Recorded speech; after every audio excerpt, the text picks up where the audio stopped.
Takwimu zinaonyesha tuna mahitaji makubwa sana ya miti, pamoja na kwamba kuna digital economy sasa hivi. Ukifuatilia mambo mbalimbali, mambo ya financial transaction nyingi ziko ni cashless, watu wananunua kwa mitandao, barua, watu wanamaliza barua kwa mifumo ya email, simu zinafanya kazi sana, tumepunguza matumizi ya karatasi. Lakini pamoja na kupunguza hayo matumizi ya karatasi, kwa kuwa population yetu inaongezeka mwaka hadi mwaka, basi lazima na miti tupande hivyo hivyo mwaka hadi mwaka.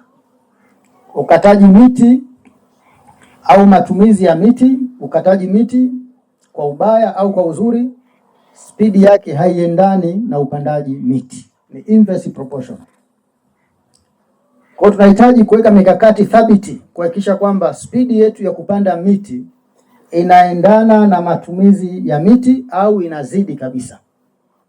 Tuna wastani wa kukata miti bilioni 15 kila mwaka. Kila mwaka wastani wa kukata miti bilioni 15 kidunia.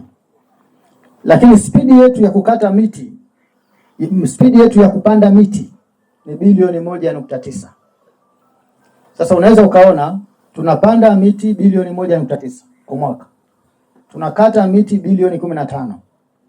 Kwa kupanda miti bilioni 1.9 kwa mwaka, wakati tunakata duniani miti bilioni 15, maana yake tupo kwenye grade F. Lazima tufanye kazi ya ziada kuitoa hii F iende kwenye D, iende kwenye C, iende kwenye B mpaka tuwe na A+ katika zoezi la kupanda miti ulimwenguni. Nitoe wito wadau wote tulioko hapa, ajenda ya miti tunaizindua leo, lakini sio mwanzo wala sio mwisho wa kupanda miti. Tukaichukua ajenda hii katika ngazi ya familia, ngazi ya mtaa, ngazi mbalimbali, ili wote tushiriki kwa pamoja jambo hili muhimu la baraka.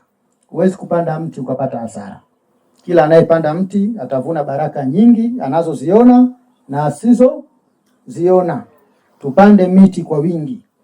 Miti tuliyopanda leo ilikuwa miti ya matunda, miti ya furniture mbao, ilikuwa miti ya dawa. Kwa hiyo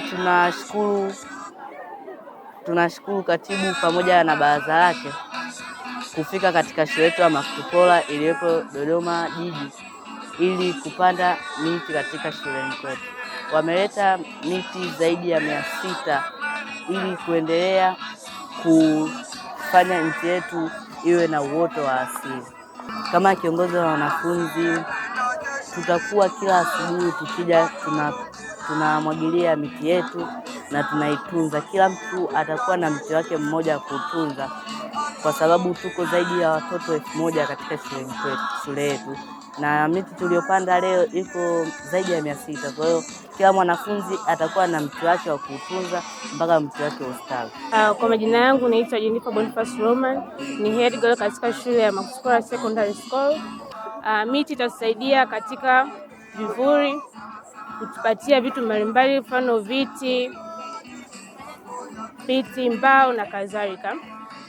Mimi nikiwa kama kiongozi wa shule ya Makutupora, nitahamasisha wanafunzi wenzangu kuweza kuboresha miti iweze kukua kwa urahisi.